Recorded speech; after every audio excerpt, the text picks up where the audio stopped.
wakati tunapanga watu wa kufa, nilijikuta na mtaja mchungaji mmoja awe miongoni mwa watu watakao kufa. Kwa hiyo baada ya kumtaja yule mchungaji, yani kuzimu ukitaja, mfano kuna mtu kama Moses Kulola. Yule Moses Kulola tumemtaja mara 4. Yani kusema tu Moses Kulola Kiringeni, mkiwa wachawi 80 mnapona 20, 60 wote mnakufa. Kuna mtu mwingine tulikuwa hatumtaki, Gwajima.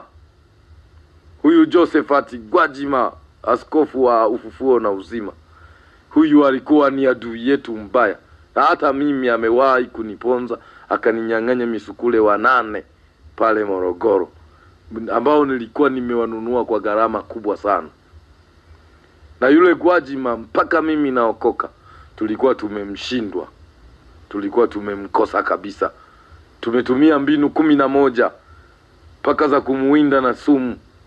Tumemuwinda na risasi, tumemuwinda na tindikali, tumemuwinda na ukombola unyagu, tumemtumia nyoka mara 27, tumemtumia wanawake 15, lakini Gwajima tukamkosa. Tukaanza kumkamata kwenye udhaifu wake wa kiimani, kwamba aropoke blocken za kisiasa kwenye kanisa ili tufanyaje, tunase miguu yake. Lakini alipokuwa akipambana na kina Kikwete, sisi tulichokifanya tulimchora kwenye rada ili tumpige. Kuna siku kidogo aanguke madhabahuni akiwa na kiongozi wake aliyekuwa dereva wa ndege yake, yule anaitwa Biagaze. Ile siku tulikuwa tumetuma maagenti 29 kanisani kwake, na alifanikiwa kutunyang'anya binti mmoja aliyekuwa mwanachama wetu wa Kiringe cha Tanga, Muheza. Na baada ya kutunyang'anya tukamseti rada ili tumuue kanisani.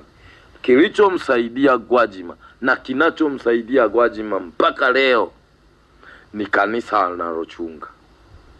Yani yale maombi yanayoomba Gwajima, mimi sisiti kusema ukweli kwa sababu ni kazi nilizokuwa nikifanya. Yale maombi wanasema rudisha, njoo, piga, wapigwe. Yale maombi unakuta sasa mmoja anaenda huku, mwingine anaenda huku, mwingine anaenda huku, mwingine anaenda huku, afu yeye Gwajima yuko kati, mara akimbie huku. Ukimseti kwenye rada unamuona Gwajima huyu hapa